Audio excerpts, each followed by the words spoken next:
നമസ്കാരം. കൊടുങ്ങല്ലൂരിനടുത്തുള്ള പെരിഞ്ഞനത്തൊരു ഹോട്ടലിൽ നിന്ന് ഭക്ഷണം കഴിച്ച 227 പേർക്കാണ് ഭക്ഷ്യവിഷബാധയേറ്റത്. അതിലൊരാൾ കഴിഞ്ഞ ദിവസം മരിക്കുകയും ചെയ്തു. കുറേ പേര് ഇപ്പോഴും ചികിത്സയിലാണ്. ഇതിൽ ഒന്നാം പ്രതി ആരാണ്? നിയമത്തിന് മുമ്പിൽ നോക്കുകുത്തികളായി നിൽക്കുന്ന നിയമപാലകരോ അല്ലെങ്കിൽ ഭരണകൂടമോ? ഇവരൊന്നുമല്ല. എൻ്റെ അഭിപ്രായത്തിൽ ഒന്നാം പ്രതി സമൂഹത്തിൻ്റെ നിസ്സംഗതയാണ്. നിയമത്തിന് തീർച്ചയായിട്ടും അതിൻ്റെ റോളുണ്ട്. നിയമം കർശനമായി പാലിക്കാനായാൽ അല്ലെങ്കിൽ ശിക്ഷ കടുപ്പിച്ചു കഴിഞ്ഞാൽ ഏതൊരു കുറ്റകൃത്യവും ഉണ്ടാവും. എനിക്ക് ഓർമ്മയുണ്ട്, അധികം കാലമൊന്നും കഴിഞ്ഞിട്ടില്ലത്. ഇവിടെ സിഗരറ്റിൻ്റെയും ബീഡിയുടെയും പുക നിറഞ്ഞു നിന്നിരുന്നൊരു കാലം ഉണ്ടായിരുന്നു. സിനിമാ തിയേറ്ററിലായാലും ബസ് സ്റ്റോപ്പിലായാലും ഓഡിറ്റോറിയത്തിലായാലും ബസ്സിലായാലും ഒക്കെ സിഗരറ്റിൻ്റെയും ബീഡിയുടെയൊക്കെ പുക നിറഞ്ഞു നിന്നിരുന്നൊരു കാലം അത്ര വിദൂരമൊന്നുമല്ല. ഇപ്പോൾ പാതയോരത്ത് പോലും നിന്ന് പോലും സിഗരറ്റ് വലിക്കുന്ന ഒരാളെയും കാണുന്നില്ല. അതേപോലെ തന്നെ ഇരുചക്ര വാഹനങ്ങളിൽ ഹെൽമറ്റ് ധരിക്കാത്ത ഒരാളെയും കാണുന്നില്ല. അതിനർത്ഥം എന്താണ്? നിയമം പാലിക്കാൻ പറ്റുമെന്നുള്ളതാണ് അതിനർത്ഥം. അല്ലെങ്കിൽ നിയമം തെറ്റിച്ചാൽ കർശനമായ ശിക്ഷ കിട്ടും എന്നുറപ്പുള്ളത് കൊണ്ട് നമ്മൾ നിയമം പാലിക്കും എന്നാണ് അർത്ഥം. ഈ ഹോട്ടലുകൾ പൂട്ടും ഇങ്ങനെയുള്ള കാര്യങ്ങളൊക്കെ വരുമ്പോൾ. അല്ലെങ്കിൽ ആരെങ്കിലും ഒരാൾ ഭക്ഷ്യവിഷബാധ കൊണ്ട് മരിച്ചു കഴിഞ്ഞാൽ വലിയ ചർച്ചയായിട്ട് മാറും. മന്തിച്ചർച്ചകളിൽ വരും, പത്രങ്ങളിൽ വലിയ ന്യൂസായിട്ട് വരും. സാവധാനതെല്ലാം മറക്കും. വീണ്ടും കളർ ബൾബുകളൊക്കെ ആയിട്ട് ഈ ഹോട്ടലുകൾ തുറക്കും. കുഴിമന്തിക്കും അൽഫാമിനും ബിരിയാണിക്കും ഒക്കെ വേണ്ടി ജനം പഴയ പോലെ തന്നെ ക്യൂ നിൽക്കും. നിയമത്തിൻ്റെ പഴുതുകളിലൂടെ ഭക്ഷ്യവിഷബാധ പോലുള്ള കുഴപ്പങ്ങളുണ്ടാക്കിയിട്ട് ഇത്തരം ഹോട്ടൽ ഉടമകൾ അനായാസം രക്ഷപ്പെടുകയും ചെയ്യും. ഇതൊരു തുടർക്കഥയാണ്. ഇവിടെ ഇഷ്ടംപോലെയായി നമ്മൾ കേൾക്കുന്നു. ഭക്ഷ്യവിഷബാധ കൊണ്ട് ഹോട്ടൽ അടച്ചു, ഇതേ ഹോട്ടൽ തന്നെ തുറക്കുന്നത് നമ്മൾ കാണുന്നുണ്ട്. നിയമത്തിനൊന്നും ചെയ്യാൻ പറ്റില്ലെങ്കിൽ, അല്ലെങ്കിൽ നിയമത്തിൻ്റെ പഴുതിലൂടെ ഇവരിങ്ങനെ നിരന്തരം രക്ഷപ്പെടുകയാണെങ്കിൽ നമുക്ക് ചെയ്യാൻ പറ്റുന്ന ചില കാര്യങ്ങളുണ്ട്. നമുക്കിവർക്ക് ശിക്ഷ വിധിക്കാൻ പറ്റും. ജാമ്യമില്ലാത്ത വകുപ്പ് പ്രകാരം നമുക്ക് ശിക്ഷ വിധിക്കാം. അതിന് നമ്മൾ നിയമം കയ്യിലെടുക്കൊന്നും വേണ്ട. ഈ ഹോട്ടലിലേക്ക് പോവില്ലെന്ന് തീരുമാനിച്ചാൽ മതി. ഇത്തരം ആരോപണ വിധേയമായ ഹോട്ടലുകളിലേക്ക് പോവില്ലെന്ന് ഒരു ഉറച്ച തീരുമാനമെടുക്കാം. ഇഷ്ടംപോലെ നല്ല ഹോട്ടലുകളുണ്ട്. വളരെ കൃത്യമായും വൃത്തിയായിട്ടും കാര്യങ്ങൾ ചെയ്യുന്ന ഹോട്ടലുകളുണ്ട്. അത്തരം ഹോട്ടലുകളിലേക്ക് മാത്രമേ പോകുമെന്ന് നമ്മൾ തീരുമാനിച്ചാൽ മതി. ചിലപ്പോൾ കുറച്ച് ദൂരം പോകേണ്ടി വരും.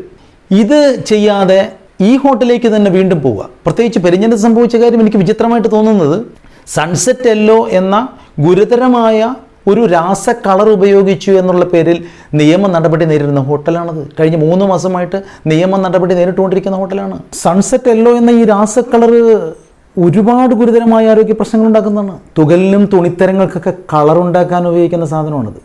ഒരിക്കലും ഭക്ഷണത്തിൽ ചേർക്കാൻ പറ്റാത്തൊരു സാധനമാണ്. ആ സാധനം ഉപയോഗിച്ചിട്ടാണ് അൽഫാം ഉണ്ടാക്കിയിരുന്നത്. അൽഫാമിൽ കളർ ഉണ്ടാക്കാൻ ചേർത്തിരുന്നൊരു സാധനമാണത്. അതിൻ്റെ പേരിലാണ് അവർ നിയമ നടപടി നേരിട്ടത്. അവിടുത്തുകാർക്ക് എല്ലാവർക്കും അറിയാവുന്ന കാര്യമാണ്.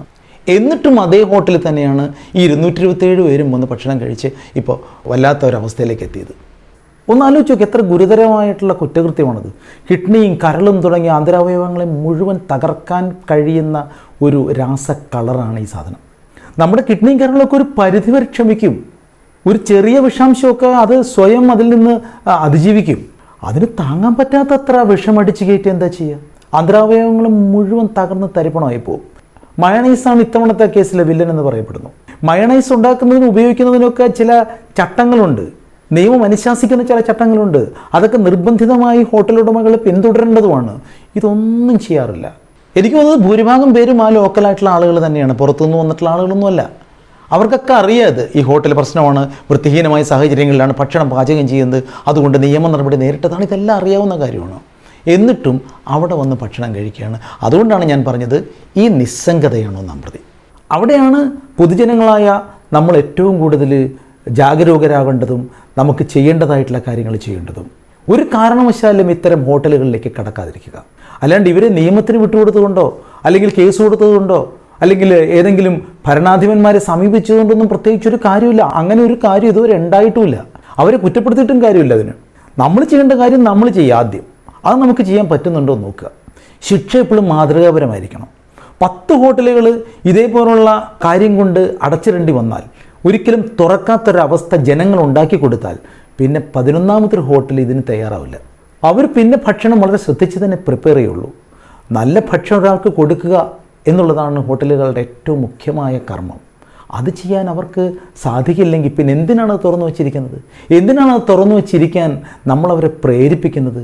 അതുകൊണ്ട് നമ്മൾ ബലപ്രയോഗത്തിനോ അല്ലെങ്കിൽ നിയമം കയ്യിലെടുക്കാനോ ഒന്നും മുതലേണ്ട കാര്യമില്ല. ഭരണകൂടം അവരുടെ ജോലി ചെയ്യട്ടെ, നിയമപാലകർ അവരുടെ ജോലി ചെയ്യട്ടെ.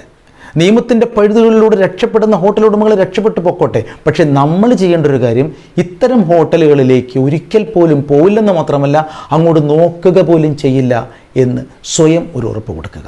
ആ ഒരു തീരുമാനം കർശനമായി നമ്മൾ എടുത്താൽ സ്വാഭാവികമായിട്ട് ഇത്തരം ഹോട്ടലുകൾ പൊട്ടിപ്പോയിക്കൊള്ളും. അതാണ് അവർക്ക് കൊടുക്കാവുന്ന ഏറ്റവും വലിയ ശിക്ഷ, ജാമ്യമില്ലാതെ കൊടുക്കാവുന്ന ശിക്ഷ. ആ ശിക്ഷ നമ്മൾ നടപ്പാക്കുക.